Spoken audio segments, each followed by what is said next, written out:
Mr. Sandman, make him the cutest that I've ever seen. Give him two lips like roses and clover, and tell him that his lonesome nights are over. Sandman, I'm so alone, don't have nobody to call my own. Please turn on your magic beam, Mr. Sandman, bring me a dream.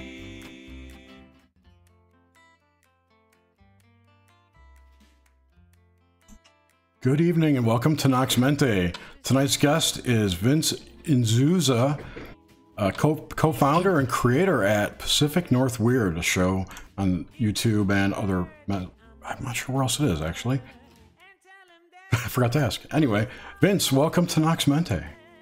Hi.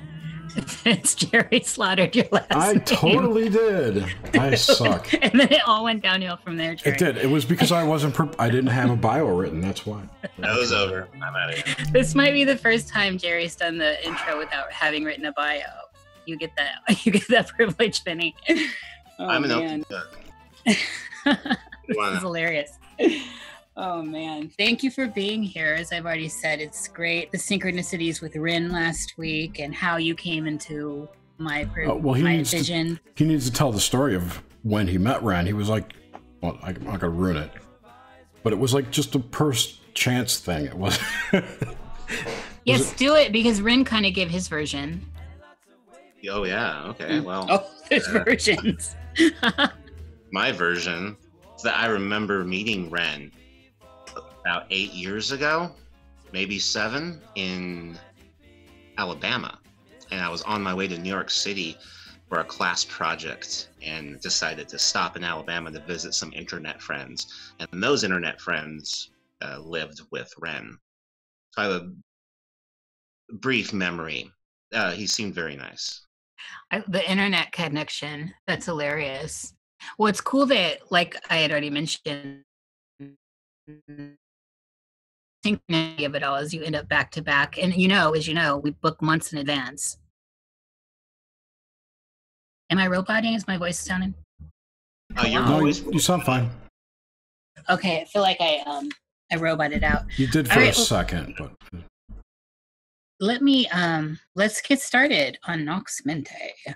So, all right, Vinny, tell us about the world you grew up in. And what I'm really actually looking for is the things that stick out from your earliest memories, and if there are dreams in there also, the things that really stick out. So the good, the bad, and the ugly. And this can include like TV shows and pop culture references, and also like where you grew up. So if we have like country living or city living, all that. Yeah, I grew up in a very small town called Rochester, Washington. Literally a one stoplight town.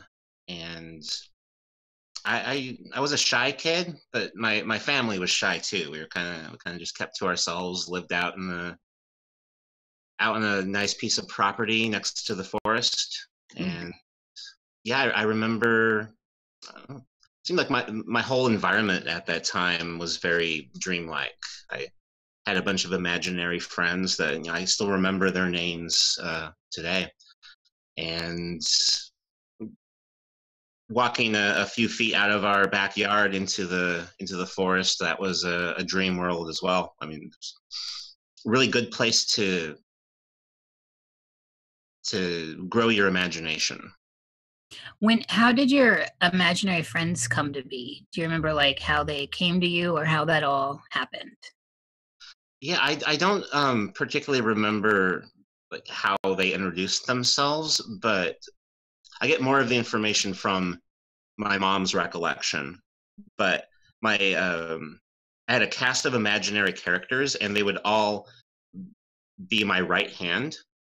And the hand would move in different shapes to represent different characters. And I had this weird language that I'd made up with them. It kind of sounded like it's that odd-looking Muppet with the really long cone-like head and the Beaker. or beaker. Beaker. Yeah. Yes. It's like me type of thing. And the main imaginary friend, his name was Social B. And I love that. we would just sit and talk for hours. Are they still imaginary? Well, maybe Vince is imaginary now. You never Well, know. that's part of this You show. never know, What's right? real? I love that though. That's pretty great. I had an imaginary friend too, but I didn't have a whole cast. How lucky. That's your living in this forest out here. Yeah, well, it made me want to be a storyteller. In Yeah. a way. That was fun to come up with plot lines and twists and turns. Social B had an evil twin. Too. Oh. I don't remember his name, but he'd be the one I would blame when I did bad stuff.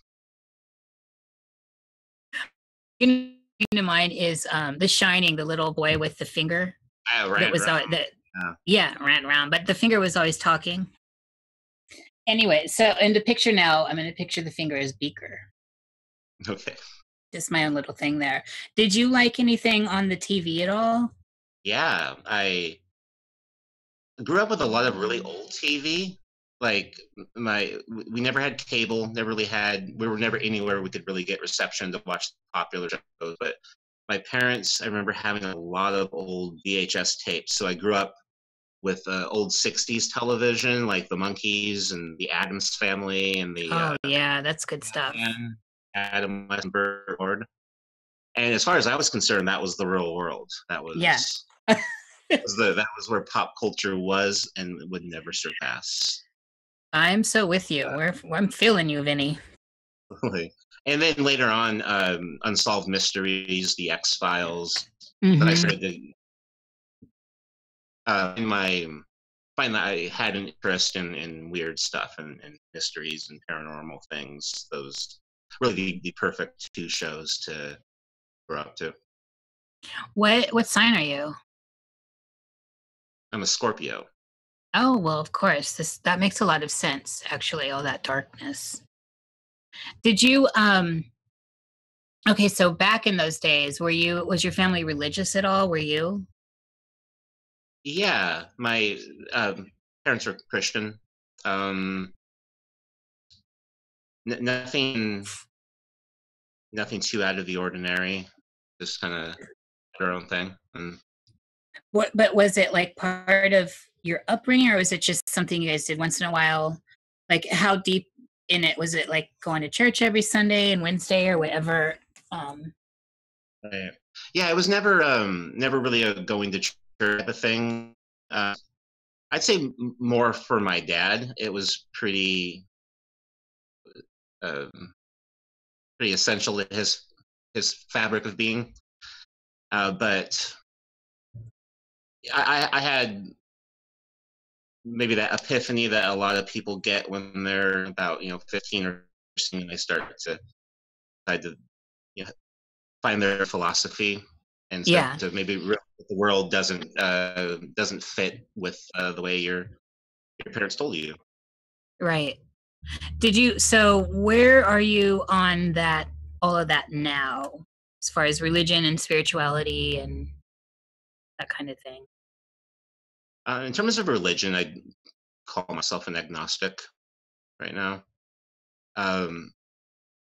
Doing the show I do, I get the opportunity to rub elbows with a lot of like the Northwest New Age community, and while I certainly I don't consider myself a member per se of the community, I find something really comforting aesthetically about just being in that, going to those little exhibition fairs with stands selling you crystals and weird books on how to summon ancient chakra demons and everything. I find that stuff interesting. Yeah, well, of course, I love the occult. Let me ask Jerry here for a minute. Is Vinny roboting for you? Barely. Just I'm only mentioning this because I'm going to let our audience know that Vinny he's doing a show, and he's in a haunted house. So we might have some ghosts. Some electromagnetic energy. So I'm getting the wobble.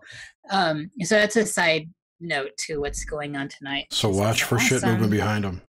And watch his show when he posts it. Right. So, okay, so back to the early days. Do you have any memories of possible dream experiences, sleep paralysis, that kind of stuff from a very early age?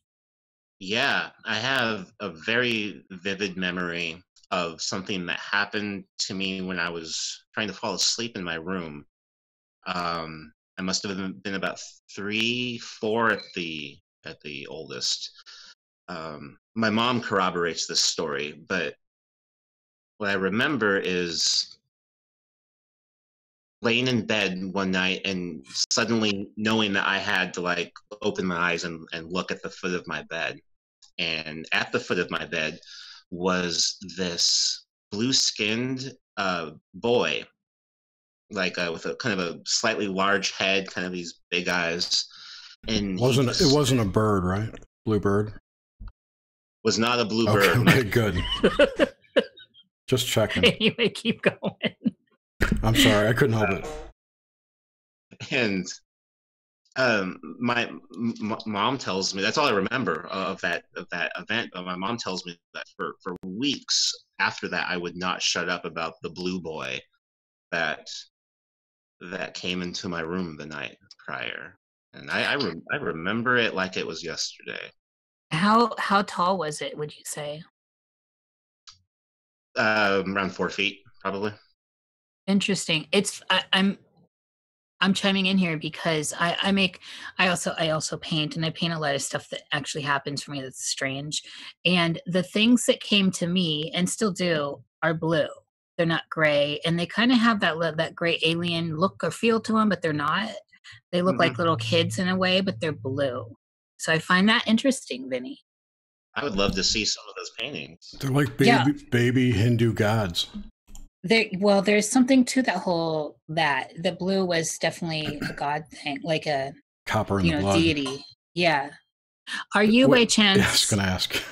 Go ahead. What? O negative? Yeah. I mean, are you RH negative by chance? No, typo.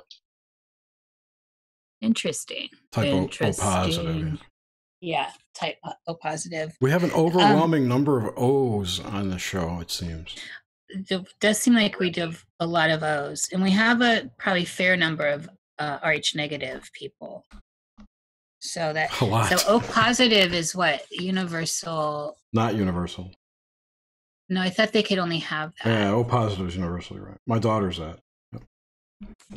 And then I'm O negative, which is the donor, universal donor. That's the drinking stuff. Is that? I don't know. I'm kidding. Probably. Oh man. You're like the well drink of blood. Yeah. I am. Come on in. Get a straw. Okay, so this is kind of. Oh, I want to get back on that blue child for a minute. So, were you, when it happened, was it scary at all? Yes. It was scary. Mm-hmm. Yeah. And it was just felt like an intruder in my room. Like it felt like something that shouldn't be there. Like I shouldn't have been seeing it. Did it cause you trouble? So you said you thought about it for quite a while after that. Was it like you don't want to see this? You were afraid to see it again? Yeah. According to my what my mom tells me, I was just really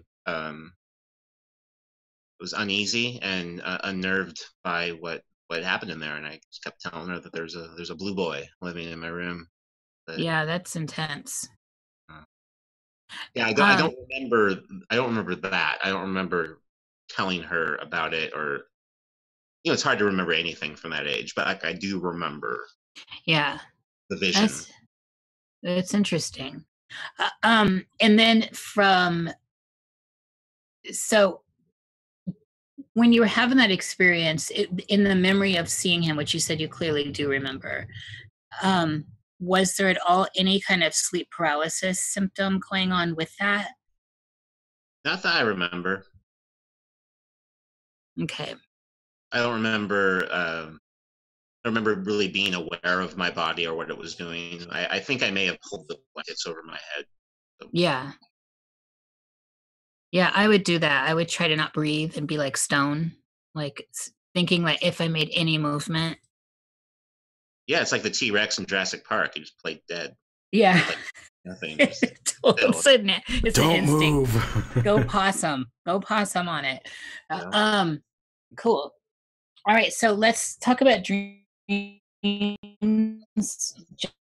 So, and then we'll meander into lucidity and all the aspects of it. But in general, what's your dream landscape look like? Is it color? Is it black and white? Sound, sense? How does it generally look for you? Always in color, always surround sound. They're like mini movies. Oh, you get the surround sound. Yeah, a lot of jumping scenes. Sort of continuing on in a different environment.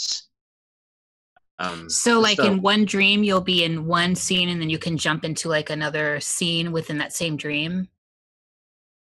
Yeah, or at least that's how they present themselves when I remember them. Okay.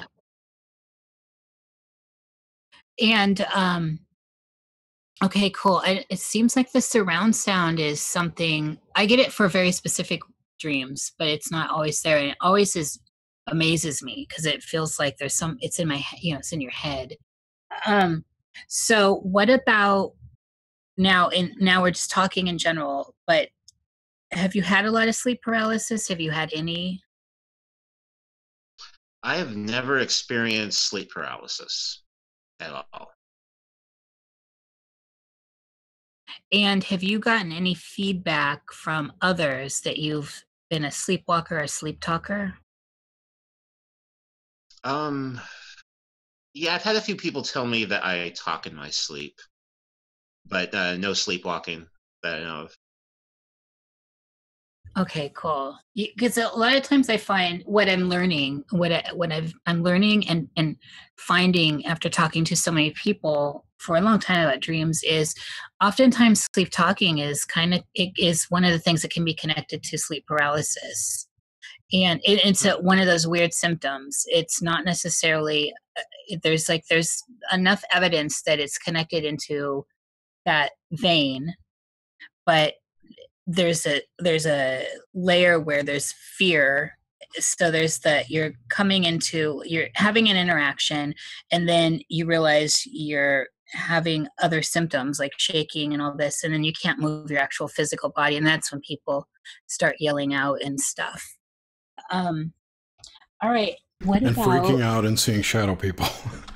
Yeah, well, that in particular, yeah. Ren brought a crazy shadowy experience that's haunted me all week. Yeah, it was crazy. So what about when you're dreaming? Do you have moments where you're just dreaming, you're past normal day worry stuff, you're past like the filing and all that, and you're actually having a deeper level dream and something triggers lucidity? Does this happen for you? Not that I can recall. I've always been very envious of people who have experienced lucid dreaming before. That sounds really kind of fun, but almost all the time I seem to be an observer and just watching a little film play out, and oftentimes I'm in it. Oftentimes I'm a central character, but they present themselves as just I remember them after I wake up. Like I've never experienced that moment where suddenly I'm in the driver's seat, and right. Do you how real do your dreams feel? Let's go at that angle. Most of the time pretty damn real. Like I often dream of just doing very like blue collar crimes or just like lower level stuff, like robbing a liquor store or a bank or something. Yes. I always wake up terrified that I've ruined my life. Like, oh shit, I'm going to prison now for the rest of my life. And then there's that wonderful feeling when I realize it's, so like most of the time they convince me, So do you have any dreams recently that you feel comfortable sharing? Yeah, I just had a very disturbing, very realistic one a couple days ago where I was in a passenger seat of a car and my mom was driving, and we were driving through my childhood hometown of Rochester during the apocalypse. Oh, Like serious, like Book of Revelations, end times type of stuff. Where we're driving along this familiar part of the highway, and it's like we're on top of a volcano that's erupting, and there's lava coming out of the ground and things exploding all around us, and we had to swerve and do some action movie driving just to not. But I woke up from that pretty like right in the middle of the night, like 2 nights ago, really scared. so can you give us more detail? What like so is there more detail to give in that? Like some particulars? In the dream, was there a reason why that was happening? Um, I I didn't know why it was happening. Like all I've retained from it is really this one sequence of my mom and I driving on Highway 12, and Hmm. everything's exploding around us, and the entire highway is turning into lava as we're driving, Oh wow. and that's about it. That's intense and so recent too. Well, and then of course, we're always like out here where we live, because we live close by people in the world. There is always kind of a threat of a earthquake here too. Yeah, So they're always saying, talking the big one. our fault lines. I mean, Yeah, in the Northwest, we've got volcanoes. these active volcanoes. It's apocalypse country out here. Yeah. So when someone says that's in this area, I always, that's something I'm gonna keep in the back, because I think that it's possible that one could be tapping into um the earth, Sophia, like what's going on. And certainly if that kind of stuff happened around here, it would look very apocalyptic. It may not affect anyone else out east, but it would be very apocalyptic here. Absolutely, and we have a whole couple generations of people in this area who remember the last apocalypse out here. Yeah, I know, right? So what on that note though, have you had throughout your life, have you had dreams that maybe came to pass in some way? So we realize dreams are symbolic, and then Hmm. Hmm. You know, I don't think I've had dreams that I would even notice if they had come to pass. Like most of my dreams are get very fantastical. So mhm, like I rarely dream of just a real human being, real world moment that mhm. happens that I would then recognize as happening afterwards. That makes sense. Yeah, it does. Well, and specifically with you, because I've watched many of your shows and all this, I kind of have a small feel for you, Vinny. But I mean, it's a little bit. So I'm expecting that your inner world has got fantastical symbols going, and there's a lot of that. And that's why I even prefaced it with the last stream was like, well, that could actually be a big earthquake, and that's how it appears. So it's just in that it's in the sizing of the symbols, right? So some crazy symbol in your unconscious is really could be something really mundane in the world, but it's just how you view it. Yeah, yeah, I understand that. Like the way I process day to day life could manifest in these very loud symbols, very loud archetypes, right? What do you think about that, though, as far as prophecy through dream? I think uh, I think personal prophecy can happen often with that because I think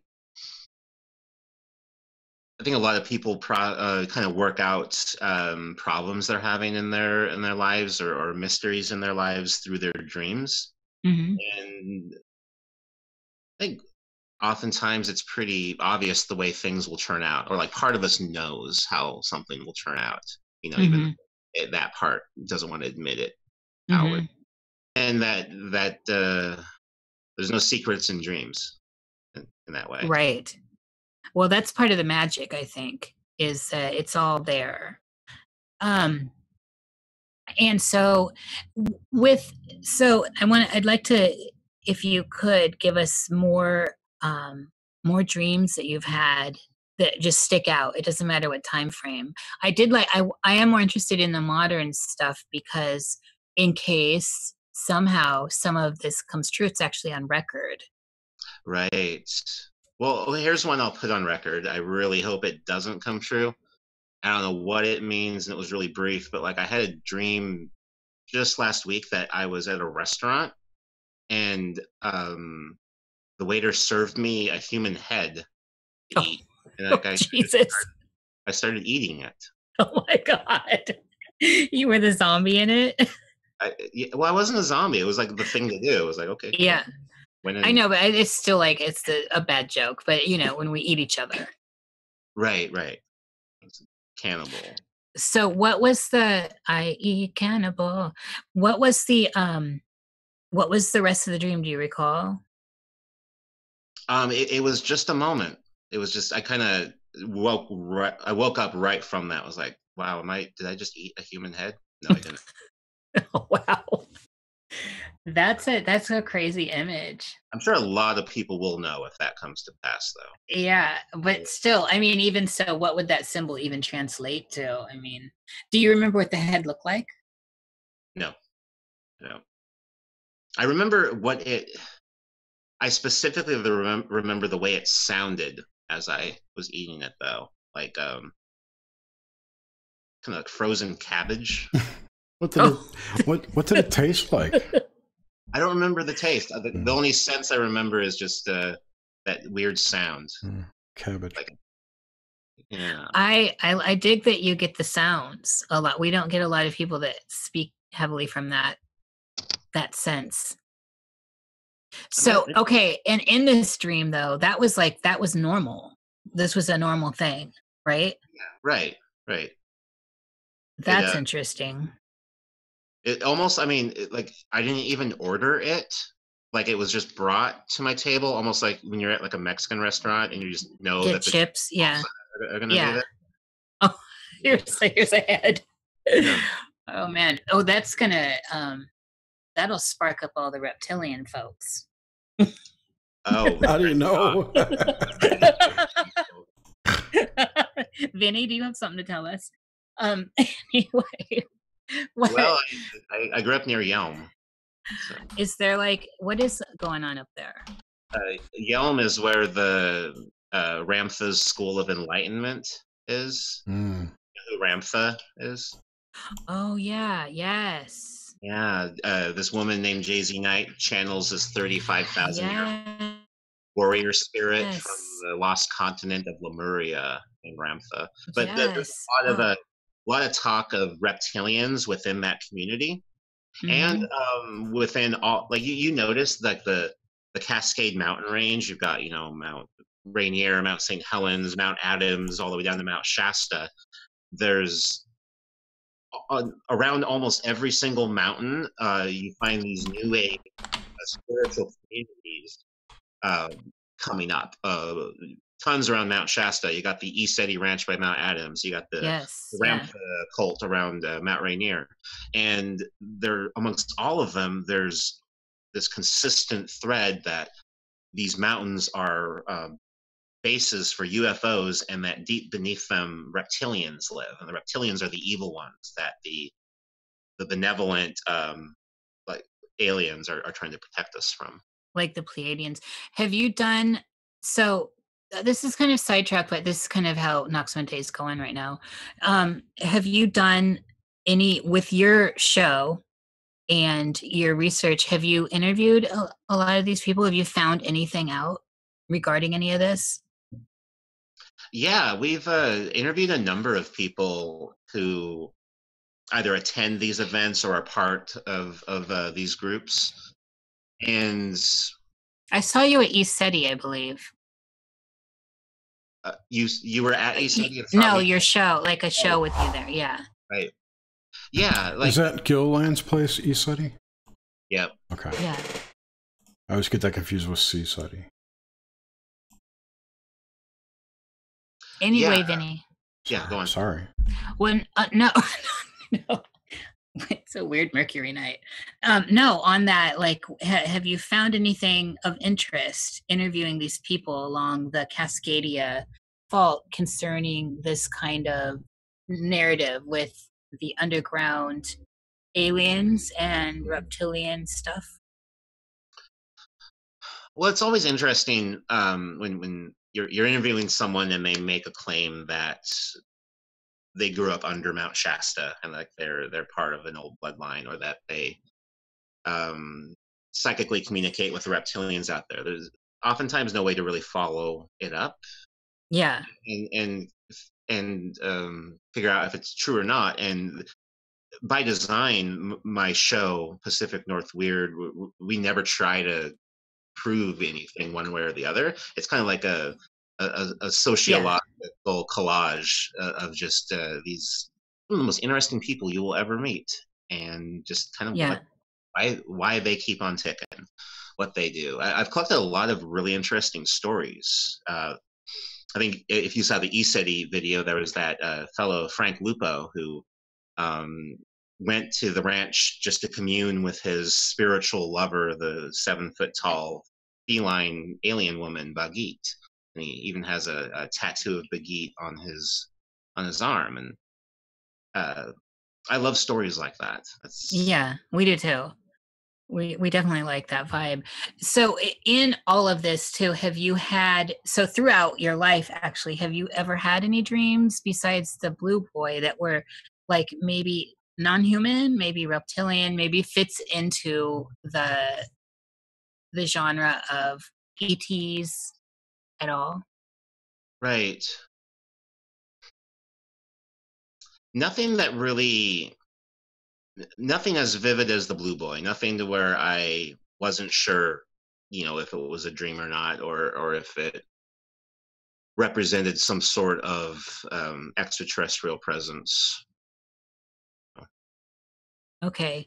Yeah, it's interesting to think about though when you're dealing with this area and people around.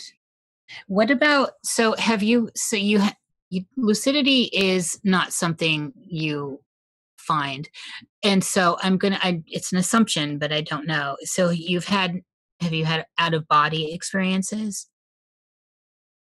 Not that I can recall. No. And also, have you ever done psychedelics that took you to and like opened up states of consciousness for you outside, blown your mind? Well, my mind's been pretty blown by the psychedelics that I've done, as I remember. But Jerry, I wish people could see. As usually is the case, yeah. Yeah, I ditto, agreed. But yeah, okay, so like in connection with, yeah, I mean, they're all mind-blowing to me as well, but I'm trying to like draw a line between like the state of dreaming and stuff we can do in waking state that takes us out of the flesh as well, like dreaming does. That gets us non-local. Well, I'm not quite sure how to answer that one.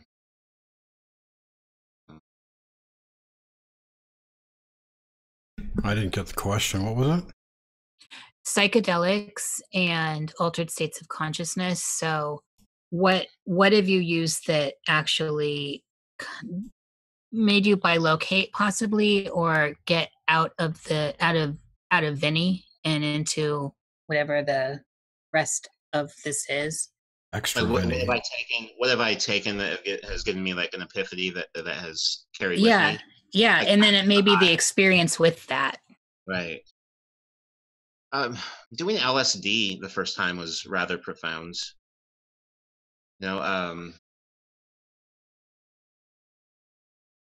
it's almost like the traditional story you hear from a lot of people who do it for their first time, and they are pilgrims in this brand new universe, this new way of looking at the world. And I thought that was a valuable thing to experience at the age that I did, and it kind of, I think, made me a little take the world a little less seriously. Mm-hmm. I haven't always lived up to that, but it's a lesson that's up there in my head, that I truly get. Really, when I first started smoking marijuana when I was younger, that kind of psychedelically affected me far more than any of your traditional psychedelics. Yeah. I find that too. I learned, I think now that that's THC and not the CBD, but I have often found that marijuana for me was it's a gateway, not a gateway drug. It's a gate opener. It's a vortex opener. And if you're willing to push through it, you can. That's my experience with it. So Yeah, I'm with you on that. We rarely get people, I don't think we've had anyone say that about marijuana. It's just a firewall port opener. Let you escape more easily. It does. I do remember that when I first started smoking marijuana, I wouldn't remember my dreams anymore. After that, it took quitting for quite a while. Really? That's a commonly reported thing. Yeah. But you do. So do you still smoke marijuana? Not often. I'm more of a CBD tincture type of guy. I love CBD. And but when you do, does it affect your dreams now, or was that just something specific to? I think at the time I was doing it every day for such a time, and I just don't do that anymore. So Yeah, that's full on pothead. Yeah. Interesting. Yeah, it's disgusting. Yeah, right, Jerry. Toke up.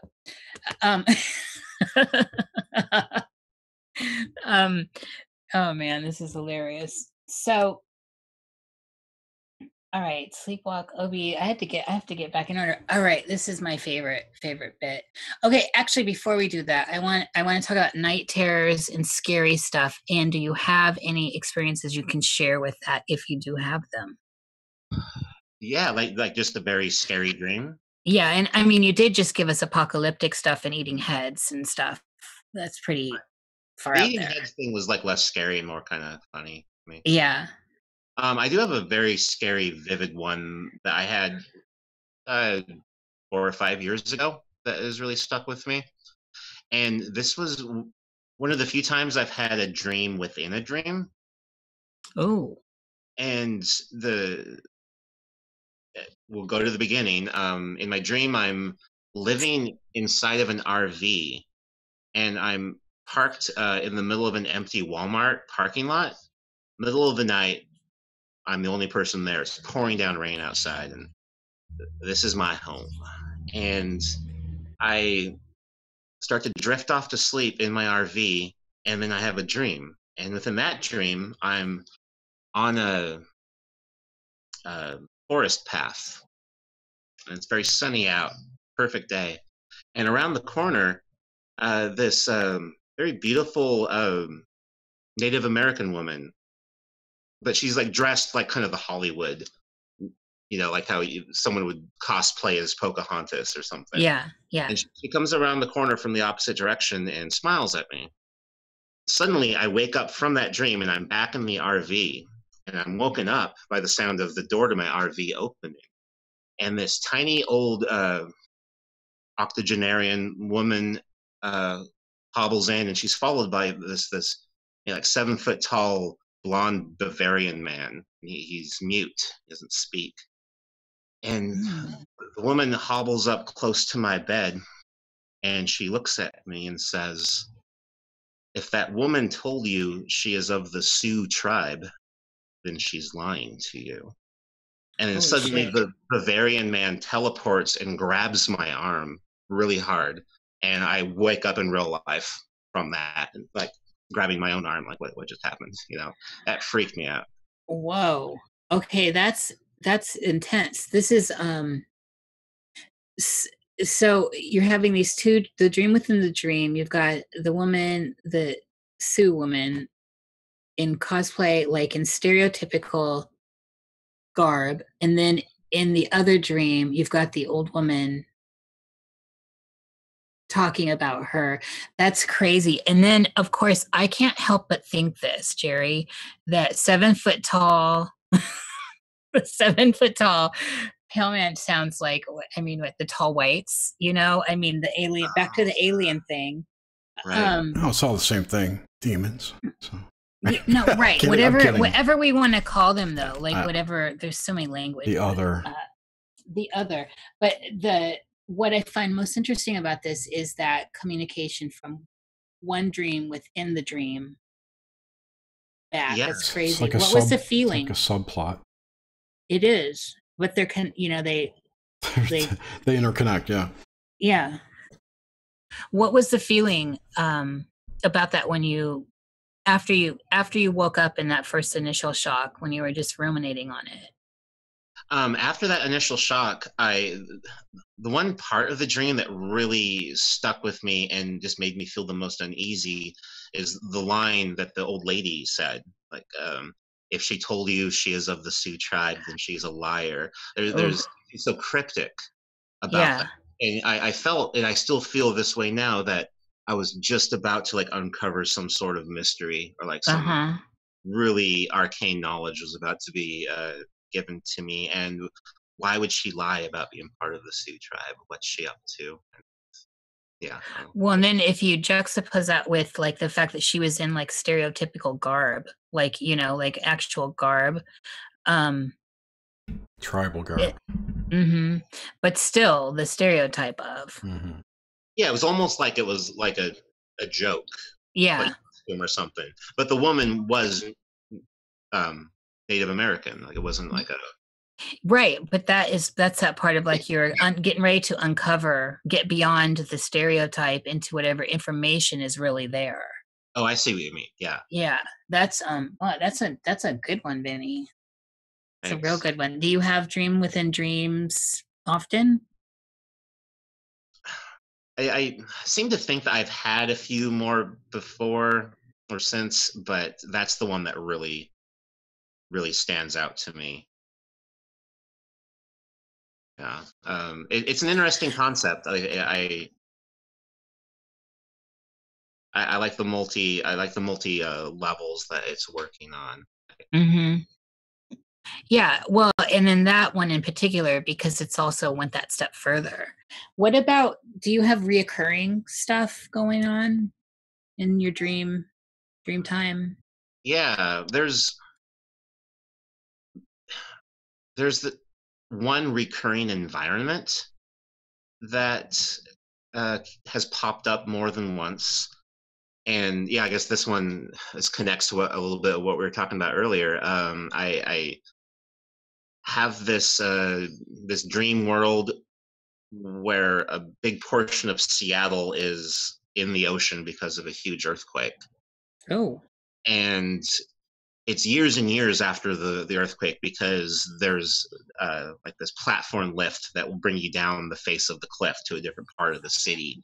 That would probably used to be where the convention center is downtown, if you're familiar with Seattle. Yes, I am. Mm-hmm. And I've returned to that place several times in dreams. The dreams themselves, nothing's really happening. It's me just kind of exploring this area. Mm-hmm. But always at the bottom, there's this repurposed, fantastic carnival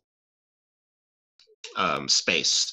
Where you would go and win giant teddy bears by throwing little balls into glass bottles, things like that. It seems like they've repurposed this old dead culture into something kind of new. Definitely leaping thousands of years into the future. It feels like when I have these dreams. But how long ago did they start?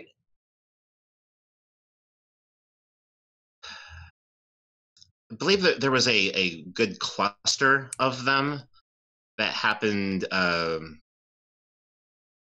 probably around 2010, 2011. Mm-hmm. The early part of this decade is when I went to them. I haven't had one that took place there in quite a while. But That's interesting, though. Well, there's also, I'm not saying you were front loaded or anything like that, but there's also been so much talk about Seattle being in the water in the future. So I find that interesting too. I'm always looking to see I think I made this clear. I'm always looking to see what might unfold. You said you felt like you were in the future, thousands of years. Were you like looking back at that event, or was that event taking place then? The Seattle falling into the ocean? Yeah. That was just part of the history of the area. Got it. Oh, this is why we have these big platform elevators that go down straight down the face of a cliff, because 500 years ago there was the bad day. Big shake. The bad day. The very bad day. That's awesome. That would be a good name for a kid's book about the earthquake. Dude, the bad day. The very bad day. Oh my God. It's like, but there's a sense of this one that feels like remote viewing in a weird way. And then, of course, what is the difference? I guess remote viewing is more of like an active thing where you're driving it. Mm-hmm. Right? Versus what, a premonition? Yeah. When I think remote viewing, I think of the Cold War and the government training people to astrally travel to the Russians to see what they were up to. Right. Basically, that's kind of how it all got started. Right, Jerry? Isn't that how that all... Allegedly. Yeah. With Ingo Swann and all that. He was involved. There were a bunch of people involved. There was a department in the Air Force that trained. I can't remember the name of them.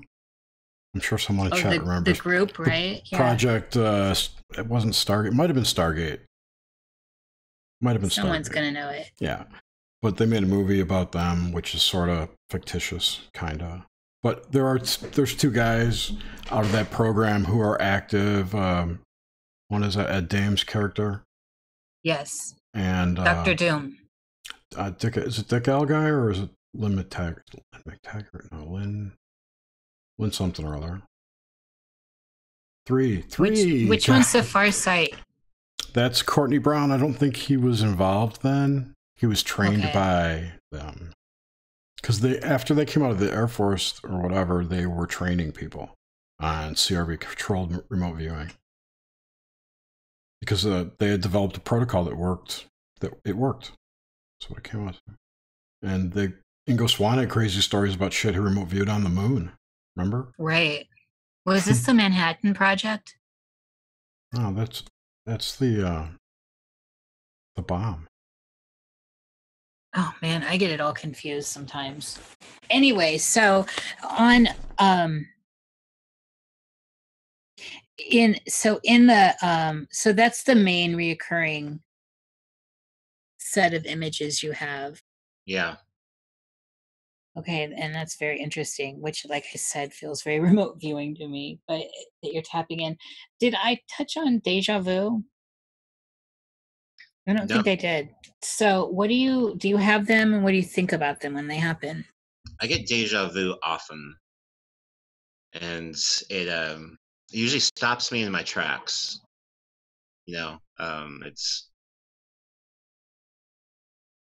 It's almost like you've got like some equilibrium up inside of your head, and it just gets completely knocked off balance for a moment, and you don't even know how to move. Yes. But it's instead of how to move, it's more like how to think. Like your mind just doesn't work. I've always liked I don't know if I believe in it, but I've always liked the pop culture idea that deja vu represents maybe a moment where you got something really wrong and went down a bad path in your life, and this is your chance to do it right. See, I wasn't familiar with that. Oh, yeah, I've heard that theory pop up a lot, and I like to think about that one. That's interesting. So, right when they happen, though, I love it. I just want to push into it. I want to hold it and figure it out because it's such a wonderful experience. For me, it's such a mystical experience that I want to unravel it if I can. Have you been able to ever tie it back to, say, a dream or something tangible? No, no. Just every time, it's just a very profound sense that I've done this exact same thing before. Mm-hmm. There's really nothing I've been able to ever connect it with. Nothing tangible in my past, or with my dreams. Just knocks me off kilter for a second or two. Yeah, I know that it's great. I love it. It's like if I could choose something to have more of, Can that you would be the. imagine what would happen to society once they manufacture a drug that recreates the deja vu experience? It would be crazy, right? Because it's so well. We've talked to people that don't like them, don't like having them, and so it's for me. I want more. Imagine a drug that like keeps you in that orgasmic feeling state for hours. It would destroy sex completely. No one would want to have sex anymore. Like, oh, that was. But I think wouldn't we get desensitized or something? Yeah, I don't like, know. Whatever. I think people would stop going to work. I'm having an orgasm day. I'm not going to work. Yeah, multi. So, what do you think about dreams? What do you think for you? What are they? What is the whole act of dreaming? What does it represent? What do you think's really going on with them? For me, I think it's a kind of a playground. Yeah, or playground's the wrong word. It's almost like my brain has a membership to this awesome psychic gym. Mm-hmm. And this is kind of where it goes to work out its problems or to entertain itself or to a scratch pad. A scratch pad, yeah, that's a good way. Like a 3D scratch pad, which may or may not have connections back to here. Seems like we're running into a lot of connections this time around. Yeah, definitely. Definitely. So, what do you think waking life is? Waking life as in what I'm experiencing right now? Well, yeah, allegedly what we're experiencing right now. Well, it seems whatever it is, it's a hell of a lot more loud and persistent to me than my dream world. Like it certainly dominates my thoughts. It's interesting you say loud too, especially someone who gets a lot of the audio. Yeah, well, I mean, I guess I was using loud as kind of a bit of a metaphor, I guess, where I know how you meant. I know how you meant it, but I was just observing that language also. So, do you think this to you is more actually tangible than your dream life and dreaming? Yeah. I mean, based solely on the information I retain from either world, the memories I have. I would say, the basis definition of what tangible is, yes. What are your thoughts on reincarnation?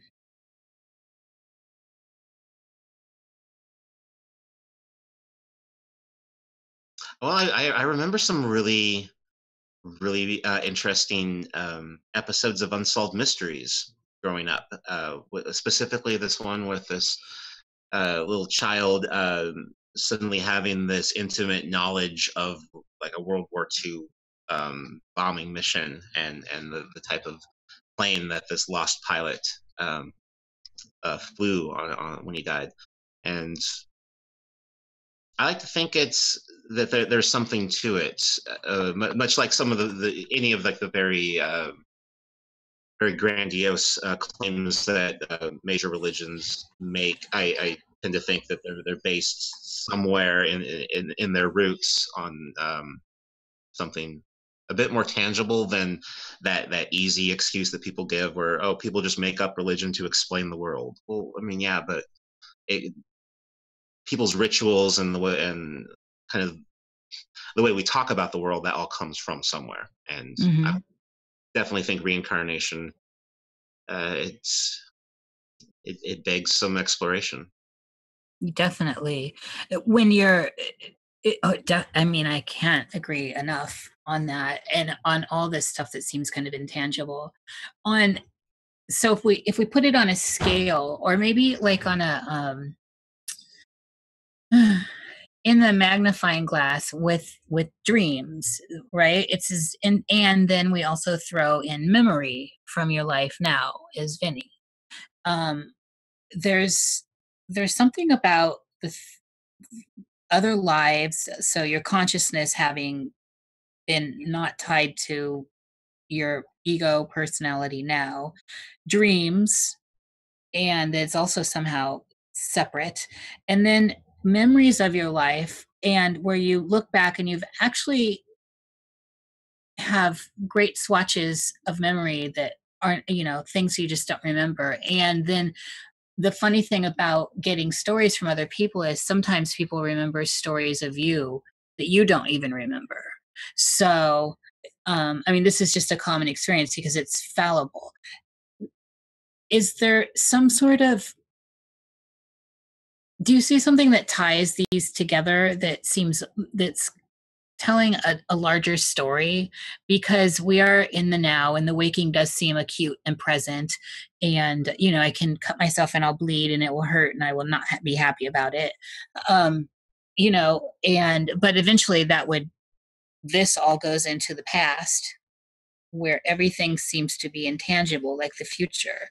So I guess what I'm asking is, what do you think we are, our consciousness, and if we tie it into and down to these things that people talk about a lot, like dreams and memories and past lives and all that? Yeah, because let's see if I'm understanding that correctly. Virtually every way and form that we perceive the world is ultimately faulty and an intangible thing. Like, we can never really know what's real or what's a dream, or even if there's a difference between those two things, or if we're even asking the right questions, or putting them in the right categories, right? Mm-hmm. Yeah. For me, I've always found my sense of self just from the process of pondering those questions. It's kind of like the snake, the Ouroboros that eats itself. It's us doing and then thinking about why we're doing, or experiencing and thinking about what that means, and just that constant cycle. That's what it's all about to me. So then I guess more, what is consciousness? Like, what is this consciousness that you actually are possessing right now, that you're functioning through?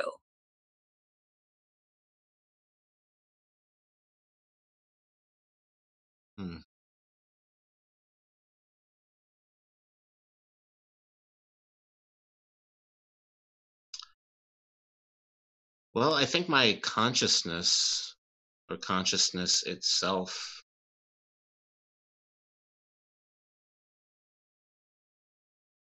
kind of just seems like its own plane of reality. Its own dimension that kind of belongs up there, and with the physical ones that we experience and can test out all the time here.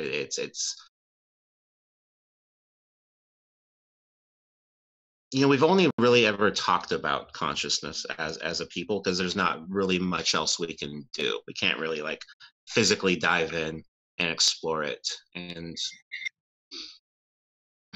It's just this. No, I guess as a result, it's remained like this wonderful, mysterious thing that makes life more interesting beyond the confines of scientific materialism or the realities that we can test in the lab. Right. This is just it's the next uncharted territory. That, the ocean, and space, I think, are the top three right now. I'm all about the space ocean. Totally. Yes, exactly. Okay, so and then moving with consciousness and this idea of self, which is tied into consciousness, right? There's greater consciousness. There's a lot of layers of this. So the idea of self, and so we're talking about the nowness, the right now, and let's move into death. Okay. And so, and it's partly why I asked about like your ideas on reincarnation to see where you are with that. And what do you think death is? What is that experience about?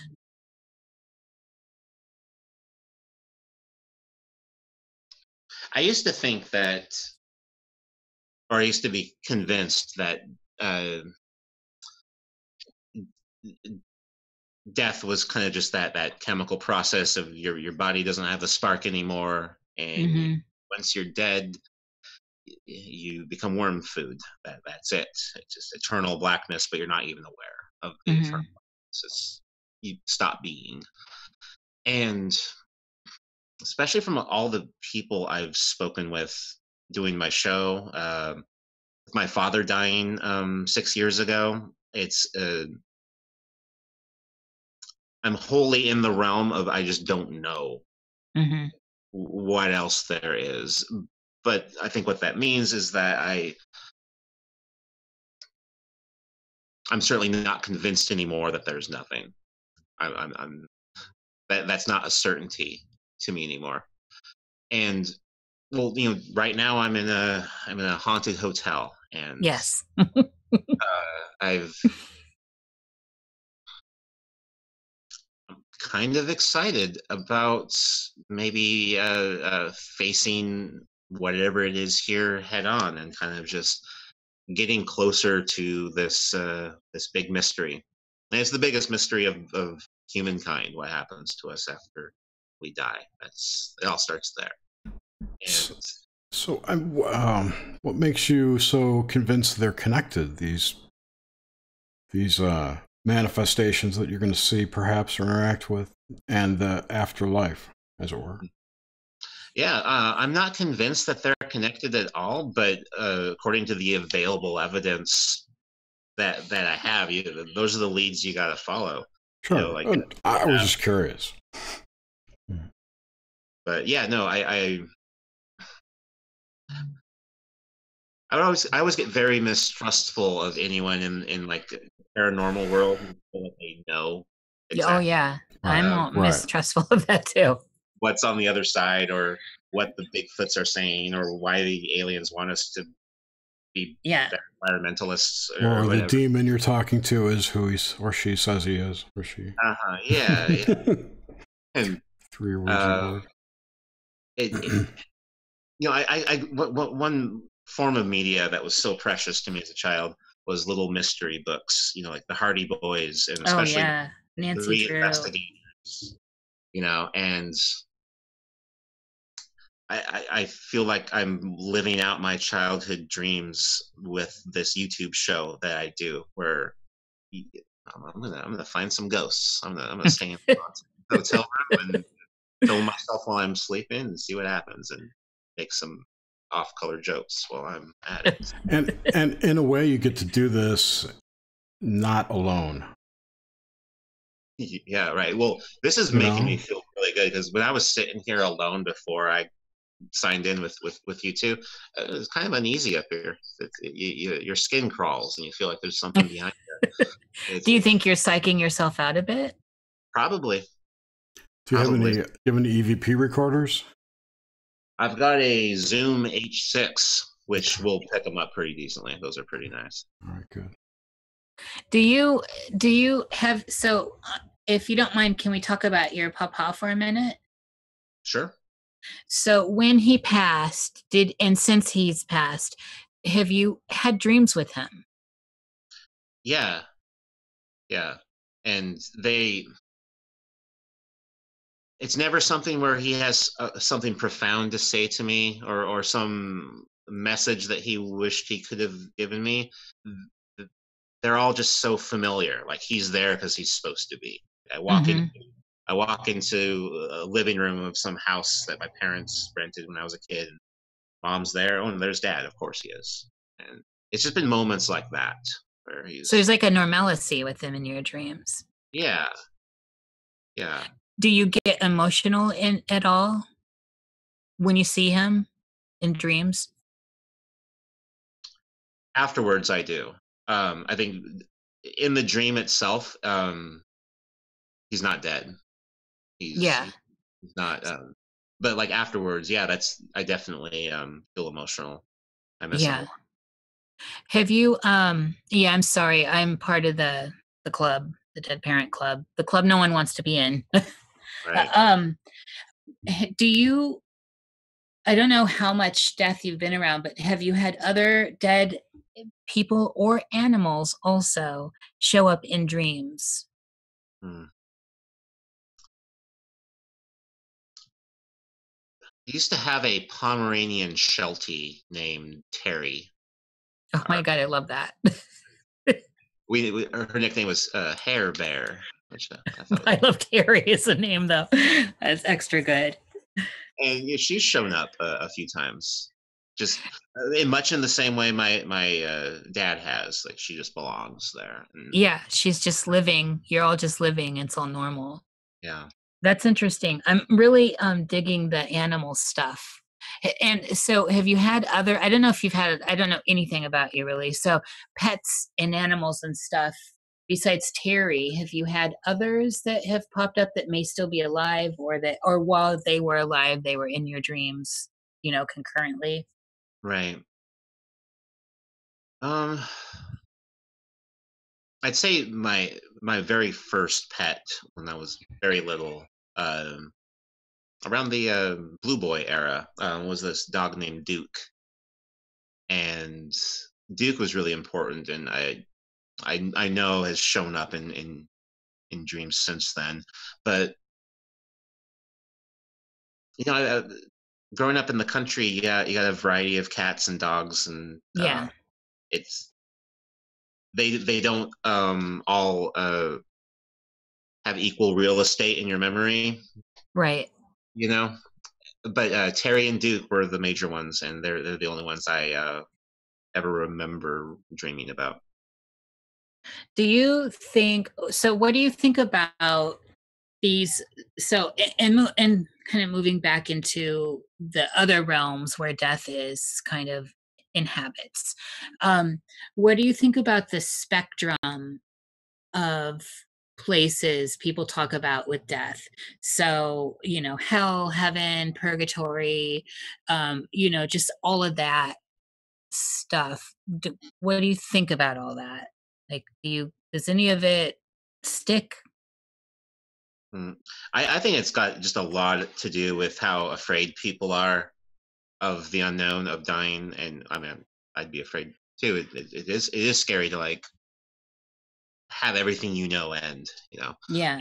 And as a species, we've got a hell of a guilt complex.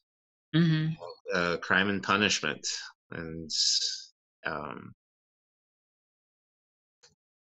like if there is an afterlife and there is some sort of reality you pass on to, there's no reason it has to be a good thing, or it might be horrible, or it might be great, or it might be something that goes beyond those parameters. So I don't think anyone talking about hell or purgatory or any of those tangible things that has any real basis on what actually happens. Those sentiments belong wholly in our waking life. What if it turns out that it's what you expect, or what your preconceived notions think is going to be there? Like you make your own reality. Sure. You're on hell. You're on hell, even, yeah. Yeah, that's... I would not want to be trapped in a hell that my head came up with. Oh, yeah, we've seen Me neither. Dude, serve up some head. Oh, wait, that could go many ways. Yeah. Moving on. I know. Sorry. Right. Okay. So, oh man, I was totally lined up with on that ball of thought there too. Hold on. Let me just replay where I was going. So what do you think? So with all this said, what do you think about the ideas of like predestination and fate and those kinds of schools of thought, that no matter what you do, you end up in the same place? You know, that Hindus, you know, there's fate, predestination. Yeah, I'd say to an extent, we are who we are, and there's absolutely no changing that, and there's really only kind of one direction that you're going to wind up going.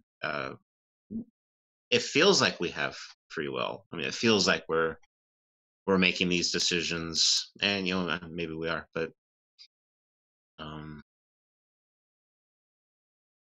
you know, like fate, predestination, it's just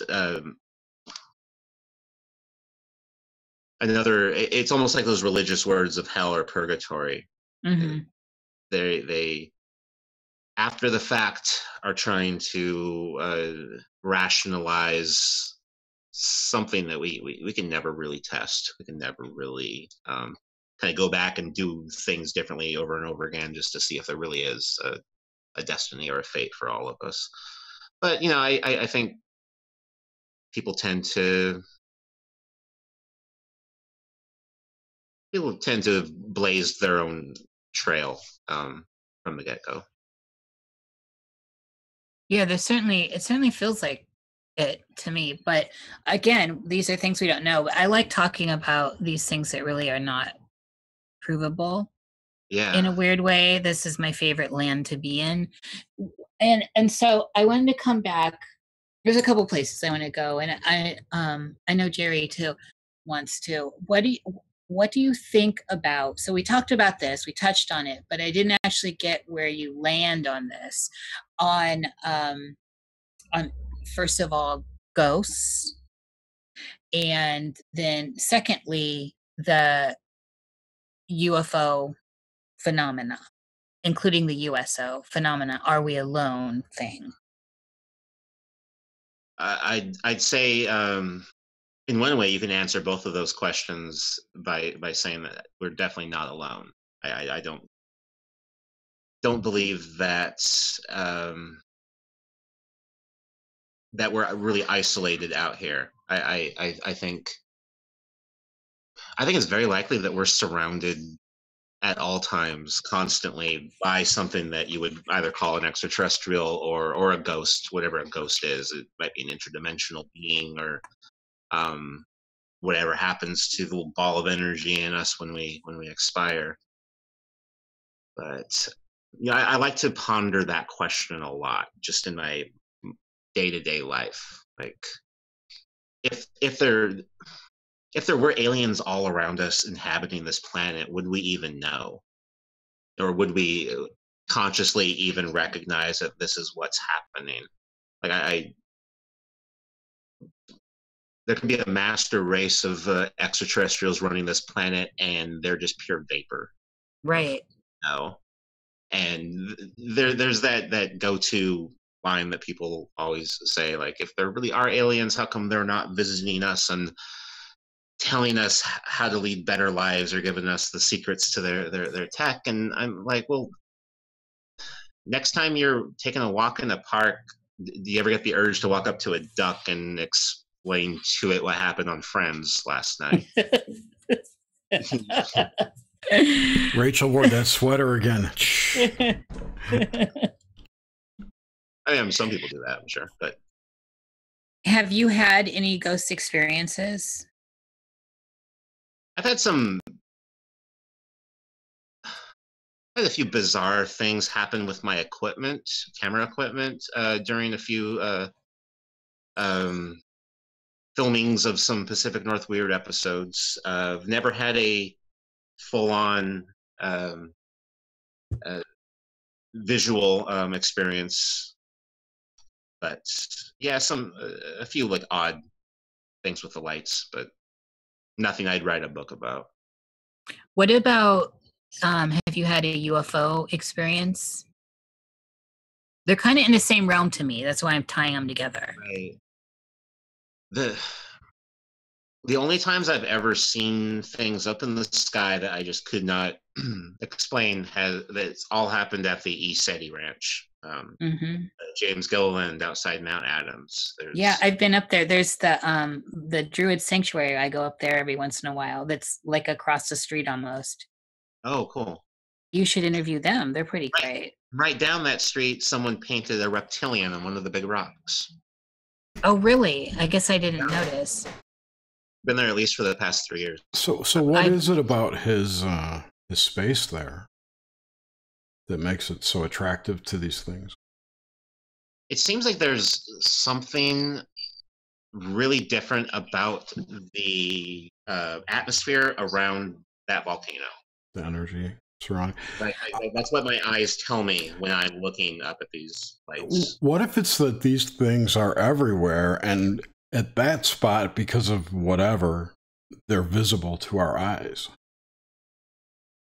Yeah, that's certainly a possibility. In many ways, you have like such a lack of light pollution in a spot like that. You're out by Trout Lake, Mount Adams. Yeah, it's beautiful. Here, and there's a lot of times when you're strolling through Seattle or Portland or Olympia, people don't look up.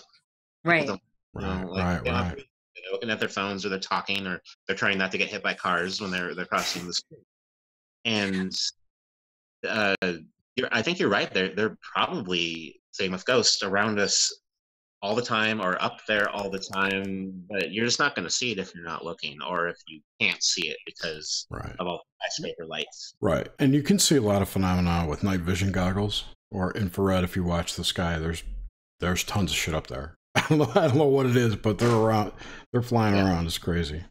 They're a busy, busy world. Yes. I did see, so in my trips up to White Mountain Druid Sanctuary, there's also a Buddhist sanctuary. They're partners that kind of have the space into. It's impressive because it's right there at the base of Mount Adams, and you know how beautiful that is.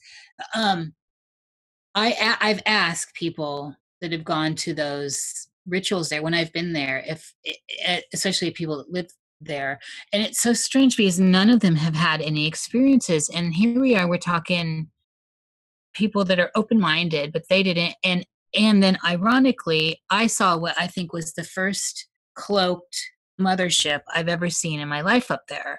And everyone's having their potluck. It was after the ritual. It's got a whole Stonehenge there. They've put up a circle of stones, really impressive. And I'm out there with my friend Mel, and I see this dark, dark, dark, dark cloud. All the other clouds are moving. This one's not. And I'm like, what? Okay, wait. All the other clouds are moving. This one's not. Rerun. All the other clouds are moving. This one's not. And then like an hour later, all the other clouds were moving and this one was still there. And then when we left, which it was pitch black at that point, you could still see it. It was dark, dark, dark. And I photographed it and stuff, but it looks like a cloud. And if I try to show you the photograph, you're going to say that's a dark cloud. So, and I didn't take video, but it never moved. So my rational mind is like, it's a cloud. And then my mind is trying to fill it in, the rational mind saying that's just a cloud. But it didn't move in like 4 hours at all. And the whole sky had cleared and moved and rained and come back, and right there at Mount Adams. So that's in my list of strange things at Mount Adams. There's been a couple, but that one is my first big experience where I thought, that is something there. And it was, of course, a strange shape too. Was it one of those clouds where it was almost shaped like a saucer? It had like an oval-ish feel to it and look to it. But there's some parts that seemed rigid behind the cloud. The cloud itself seemed very weird, and then there was darkness around it. So it was definitely like it had put, I don't even know. I was spending a lot of time trying to now I'm a light drinker and I didn't have anything that night. And marijuana is just every once in a while. So I was just completely natural niche and shampoo by natural niche.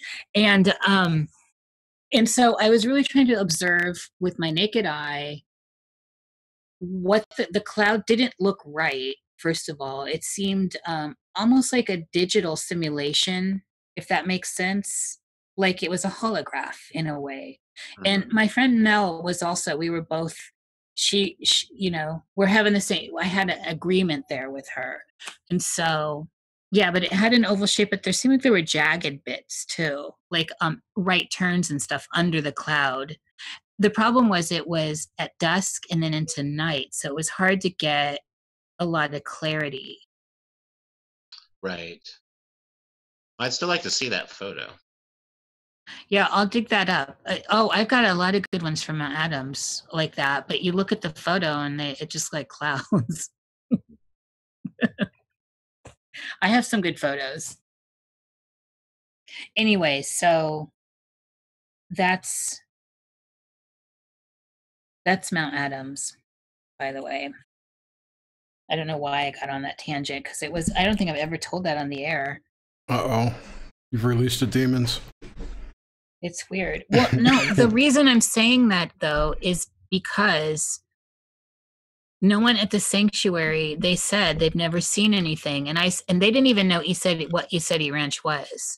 So I'm like, there's this famous place right over here. It's not even a mile away. The sanctuary is actually closer. It's at the base of Mount Adams, so it's closer. Okay, it's out there. It's like south of it. Yeah, hey, Jerry, did you find it? You probably found it online. I looked at it because I was going to go there for a thing at one time. But did you look at the White Mountain Sanctuary? No, I will. White Mountain Druid Sanctuary. But so that's what I've been dealing with. Like, why don't these people see anything? They obviously look up their druids practicing out there in the night and in the day, and they're out there. It's the same environment.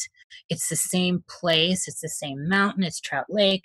And everyone over here at Iseti is always having these experiences. And so there's this weird disconnect in how come these people aren't and how come these people are in the same area.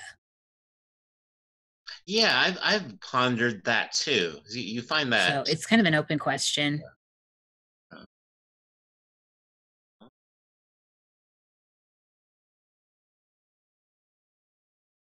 I wonder if maybe these people really are all seeing, the same thing, but like it changes their lives in different ways. Yeah. Or maybe to the point to where maybe they're seeing the same thing, but they don't see the same thing. Well, with the cloud experience that I think was a cloaked ship of some sort, that if you're just looking at the sky, it really does look just like a cloud. So you're not even going to question it, except for the fact that it's a strange cloud and it doesn't move. But you're just going to, you just don't question it. So there's stuff that people see at Iseti, which is actual non-cloaked stuff. There's the videos, there's all kinds of testimony with that. They're really experiencing that. And so, yeah, I don't know. Sometimes I wonder about cognitive dissonance with these things. What the mind wants to fill in. Right. Or what the mind wants to avoid. Yes. And then hence filling in everything around it to push it away. Right. So, Vinny, do you at all think about like multi-dimensional stuff, multiverse, sim theory, all this kind of woo-woo stuff? Yeah, I think about it often. I love that topic. We love the woo. This is usually what our post show's about, is the woo. Well, all right, baby, bring it on. Well, So did we cover if you saw Bigfoot yet, or have encountered anything We didn't Sasquatchian? yeah, I've never seen Bigfoot myself, although I've only been on one like Let's Find Bigfoot expedition. I instead like to write hip hop songs about Bigfoot, or, I saw that. I really enjoyed that. or go to Bigfoot festivals and chill out with the Sasquatch hunters. They're Squatchers, right? Squatchers, yeah, they're a fun bunch. Yeah. But there's a big connection between Bigfoot and alternate dimensions as well. Yes. One of those interesting things that I find about the community is the division within the community. There's the science-minded apers, and then there's the woo-woos who think that Sasquatch is an interdimensional being that can cloak itself, that can speak to us telepathically. It works with the aliens on mining precious minerals from our planet. That's crazy talk. Well, just think about what I said before, how Isetti Ranch may work in the opposite of what we're thinking, that they're there all the time, but in that area they're visible. What if Bigfoot's the same way? Like, in those parts of the forest, the energy or frequencies are such that he can be visible by us. Yeah, it could be something that simple, that he's there all the time. We just can't see him. It's like you brought it up earlier about other things. You didn't actually say this, but what you're talking about, like other things are overlaid on our reality. Other beings live here in this reality with us, but they're shifted somehow. We can't see them, out of phase, if you will. So maybe that's just a thing. And in these spots, they're energetic enough that it makes them vibrate at a frequency that our eyes can pick up. Yeah, the guard is let down. Yeah. A little bit there, yeah. Although, like there's rarely in Bigfootery, there's rarely a hot spot. There's people who claim there are hot spots, but there's never one spot where you go to this riverbank, at this part of the Olympic National Forest. That's where you're going to see squatches. It seems to be varied, like just really anywhere that there's somewhat dense forest, eventually there ends up being a Bigfoot report. So many people have gone to that Bluff Creek area where the Patterson and Gimlin got that 1967 footage. Right. Don't really find anything. Which, hasn't that been proven a hoax footage? No. Was that the one that they did the skeletal reconstruction on to see if a creature could move in the way that thing moved? I remember seeing that. And there was this one this guy named Hieronymus, I think was his first name, who claimed to have worn the particular right. Yeah. But the Patterson Gimlin film. That's one of those things that people make so much money off of that I don't really trust anyone about anything they have to say about it. Like it's just too much in the pop culture. It's just a clusterfuck trying to navigate who's telling. Right. What's the real story here? Yeah. Bob Gimlin's a nice guy. If you ever get the chance to meet him at a Bigfoot festival, he's a pretty cool cat. Have you ever met what's his name, Lauren Coleman? Is that I haven't met Lauren Coleman. No, he never really comes to the Northwest. Like I thought he lives there. No, he lives in Portland, Maine. Oh, okay. The wrong Portland, Jerry. Portland. Oh, okay. What do I know? All these Portlands. There's too many ports. I think there's one in every state. There are several cities that exist in every state. It's weird. Rochester is one of them. Rochester. Yeah, I immediately think New York or Minnesota with that. Not Washington. Yeah. So what about like sim theory? Can you explain that to me, Jerry? The idea is that the universe, it stems from the quantum theory, right? That there's a 0 point where everything kind of manifests from, and that matter really doesn't exist until it's observed. So as things are, in a way, that makes it a virtual environment, because what you observe becomes tangible other than what you don't observe. And the growth out of that becomes the whole universe is a holographic projection of consciousness. And that's the theory. Okay, It's got a lot of traction, by the way. Yeah. Well, I mean, thinking about that kind of forces us to really even examine what we mean by like what real means, you know, or what. Yeah. Or dreams within this thing. Yeah, right. I mean, there are countless people who offer theories of what this is and what it could be or what it isn't, ranging from a genetic life review that you're playing in real time that we're all going through. That's lovely. Or, you know, to just a video game because we're bored. But we got stuck. Or someone else is bored. Well, we're in this video game universe, and because we're bored above, and we forgot we were in here, and we're kind of stuck.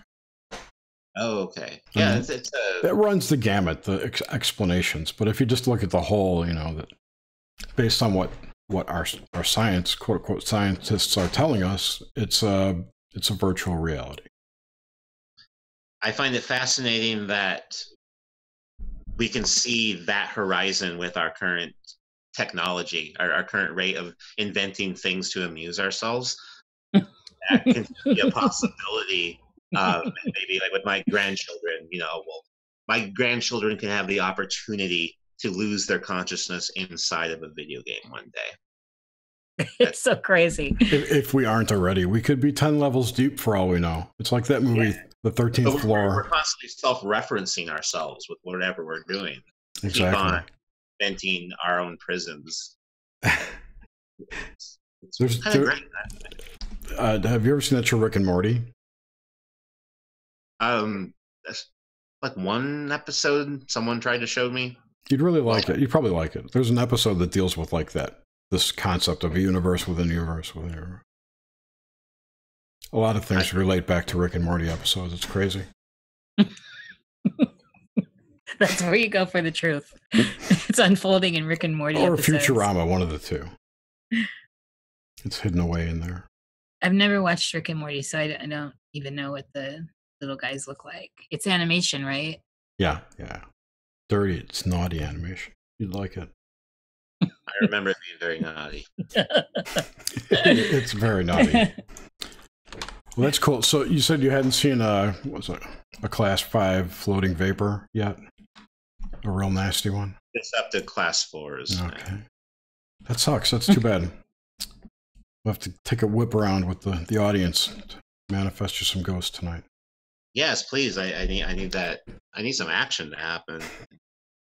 Gotta push this episode out to 15 minutes.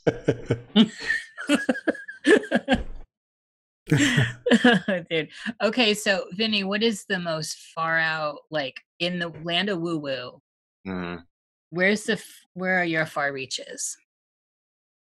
Where are my far reaches? Yeah, so you know, talking multiverse, ET stuff, sim theory, all this stuff. Where do you actually push it to, as far as what?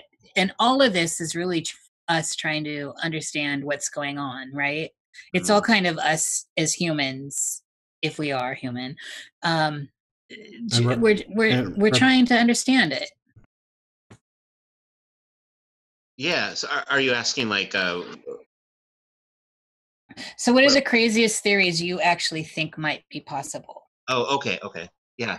I like to think a lot about both Sasquatch and the classic gray extraterrestrial as kind of evidence of time travel in a way. Oh, yes. Or at least rips in the fabric where we can see either the past or the future. Because I think we need Sasquatch and the gray man. I think they're kind of us on opposite ends of like an evolutionary spectrum. So like they're almost products of our ego. They're products of our psychology that is trying to understand our place in evolution, our place in this petri dish here. And I think there's a definite, tangible connection to why we keep seeing these things. And that's lately the wild interdimensional thing that I've been pondering, at least for the past couple of years. Yeah, I agree. I think that, I mean, if we just look back historically, we see the evidence for cryptos and the other play out through fairies or, you know, trolls, wherever you are. There's always, whatever culture you're kind of diving back to, there's always sort of the otherness that's playing concurrently with the humans at the time. So whether that's imagination or real, it's some sort of polarity going on. Yeah, and they're the way they manifest as entities or pieces of folklore or whatever, it's always completely dependent upon the state of society at that moment. Yeah, Do you think as a group we're manifesting this stuff, like just unconsciously? If we all buy into it, we all think it's possible. Is it possible? Yeah, I think that can make it as real as anything else. Certainly. It's like a mass hallucination. Well, what if it's the whole consensus reality effect that we as a collective agree that this is our reality, so it continues this way. But if we all agreed it was something else, it would change immediately, instantly, because it's the concept, the idea behind it is that the consciousness is dreaming this reality, projecting it holographically. So maybe right. So like once a preponderance of us start to lean towards a new idea, that's kind of like a software update. Yeah, there's got to be some kind of 100th monkey effect. But because everyone's so split up and language is broken apart, it's hard to get those kind of consensuses. But some of this stuff's even been proven scientifically that it occurs, not that it's a science fact yet, but what do they call it? Like some Maharishi effect, I think they call it. That's what I've heard. Enough where they know that there is something happening. Yeah. Plus, there's the whole magic stuff. Which, I mean, at one point, they're kind of the same thing. They share common roots in whatever system they belong to. I think the 100th monkey thing is a lot of, I mean, that's, what about, oh man, dude, it just slipped out of my head. It's a bimbo You're losing moment. it tonight, lady. What's going on? I know, dude. It's a bimbo moment. And maybe I need to eat more. Maybe. No, it was like, you wouldn't say that if you saw all this jelly, but okay, so Jerry, where was I going with that? I have no idea. What was I don't remember what the question was. No, it. You asked him what his ideas were on what's going on, what a ghost, what's this paranormal, what's going on with paranormal activity, what is it? Well, no, this is what I want to get in. So this is kind of controversial, and I'm curious. So I've been wanting. I ask a lot of people this, but I'm curious. I haven't been doing it online, and so where do you land on the whole moon controversy? That did we go there? Did we not? What is the moon? All that stuff, which I'm sure you're aware of. Yeah. Yeah, I'm fairly traditional and all that. I think we went to the moon. I think there's that main theory how the moon used to be part of the Earth and something hit it and it broke off and now it's kind of attached to us through gravitational forces. I don't put too much stock at all into the Kubrick filming the moon landing or it being filmed on a sound stage in the valley. Come on, it's a good story. That's a good story. Well, it's all good stories. We don't know in either way. Like, I mean, really, we don't actually know. We can't know because they destroyed all the tapes. But I don't have a solid on it. But I like to talk about it. You know what I'm saying? I like these are interesting subjects. So, and then for that matter, what do you think space actually is, Vinny?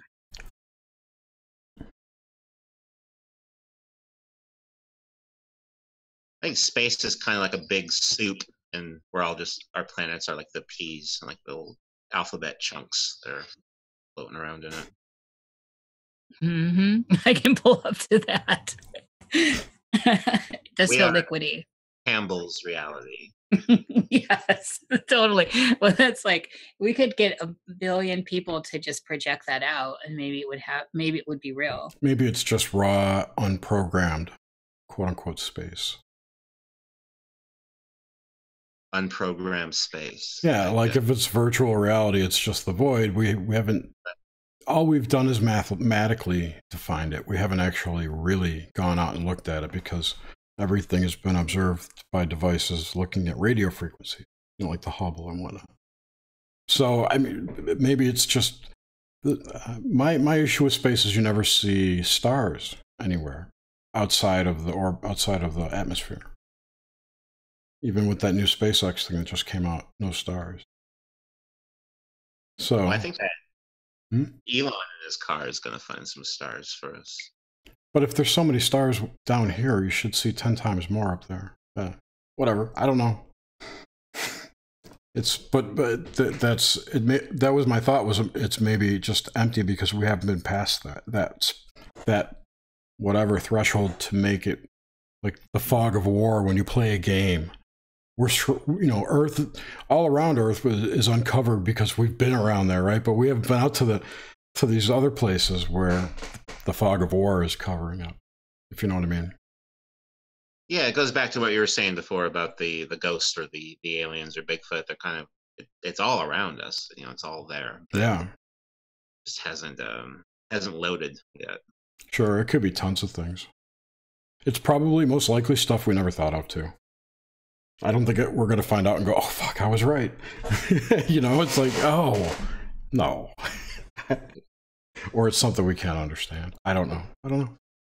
Or they're going to quote this episode of Nox Mente at the moment. They figured it out all the way back in Dude. Only we had listened. So, I got a question. So, with your good friends, your normal friends, what subjects would you avoid speaking about? Oh, with muggles. Yeah,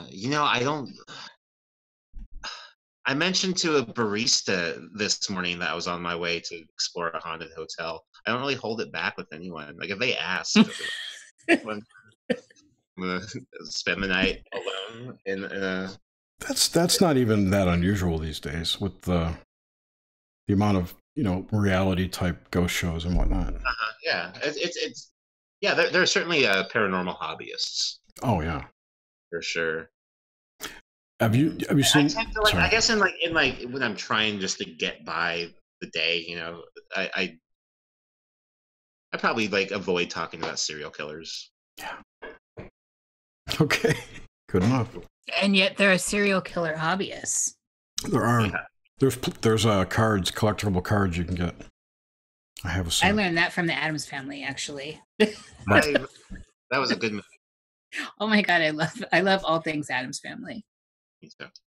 I just like Christopher Lloyd as Fester. That's my favorite.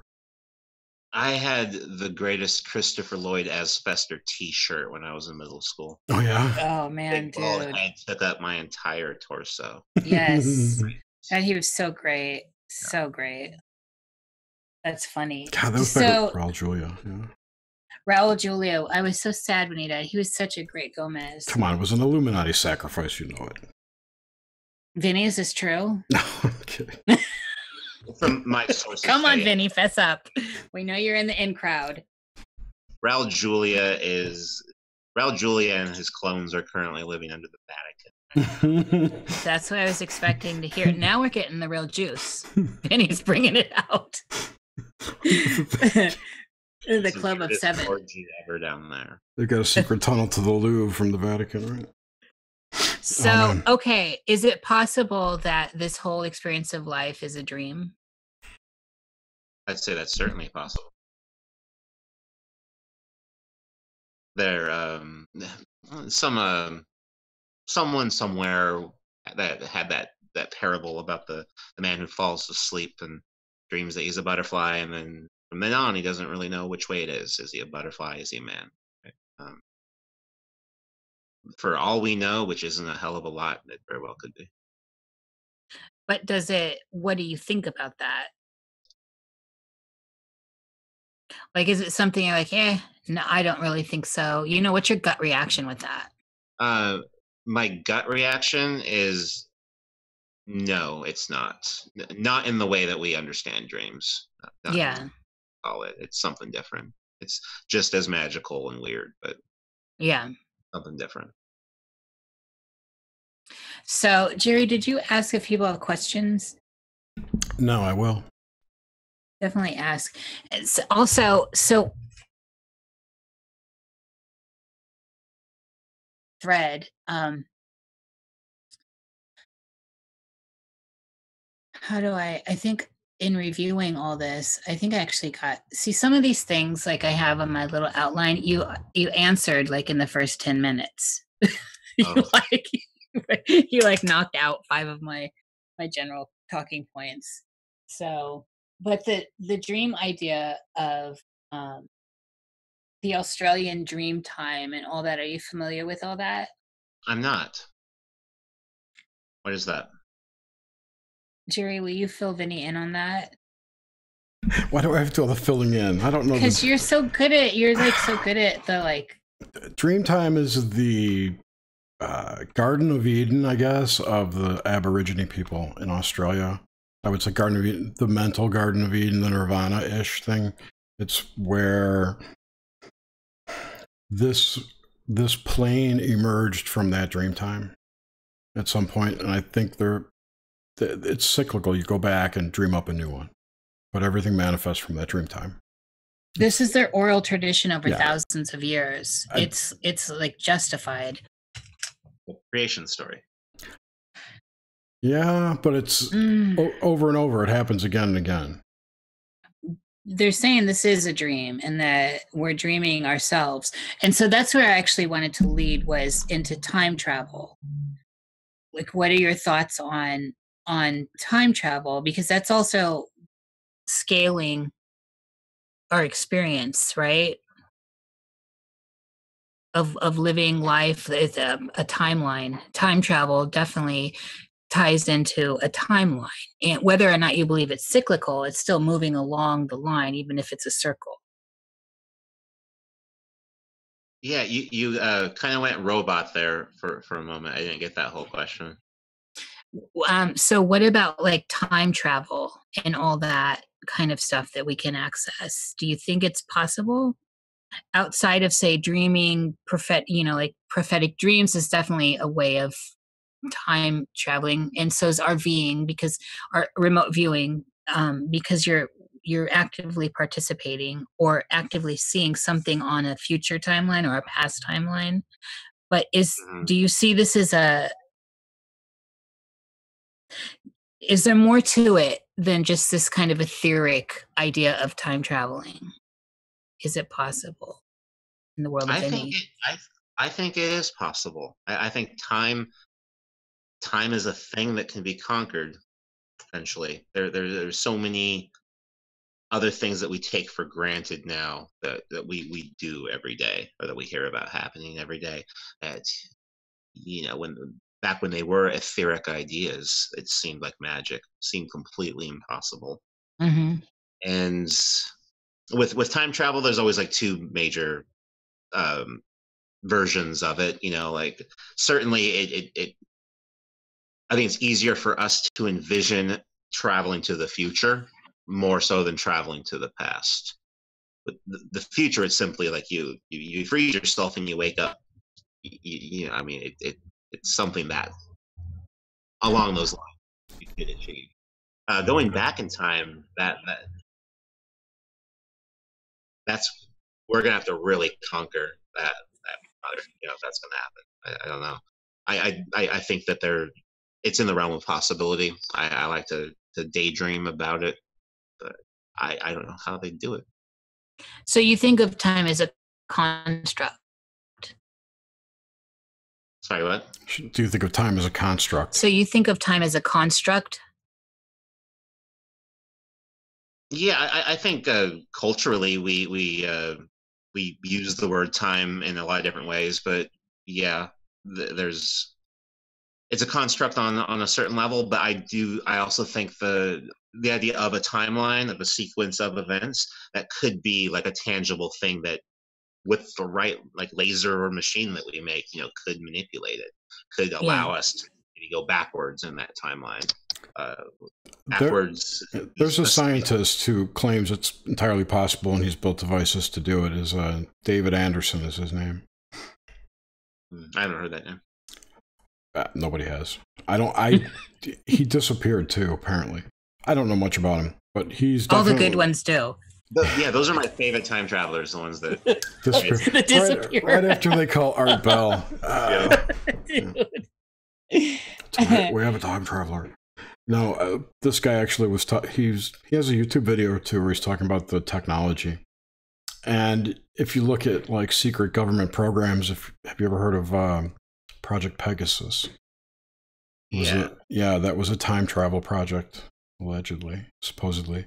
There's a guy named Andy Bishago who talks about it. Yeah, and it seems more from his description that it was.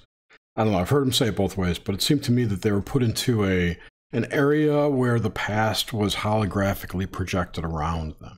They couldn't interact.